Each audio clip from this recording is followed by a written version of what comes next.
Dyma ni, da ni yn Llanberis ar hyn o bryd, lle, ac fel ydych chi'n gwybod mae rheola Covid wedi newid dros Brydain gyfan, ac mae rheola wahanol rhwng Lloegr a Cymru. Ond be da ni wedi weld yn y pythefnos dwytha yn y tywydd poeth yma ydy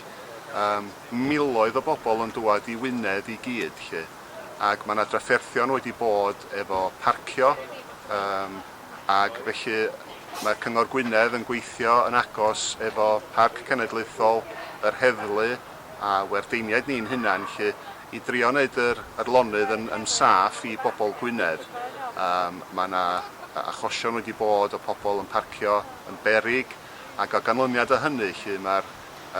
awdurdodau yn gorfod cymeryd y peth yn ddifrifol a be fydd yn digwydd ydy mi fydd un o'r loria mawr yma sydd tu ôl fi fyma lle mi fydd hein yn towio cerbydau i ffwrdd i gadw'r lonydd yn saff yn Gwynedd lle. Ac da ni'n gobeithio, a'r unig beth da ni'n gofyn ydy bobl isio rhywfaint o synwyr cyffredin, parcio yn gyfrifol, cadw'r lle yn lan a cerwch eich sbwriel adra os oes na ddim bin o gwmpas chi. A jyst parchu'r gymuned mae'r pobl yn dod iddo fo lle.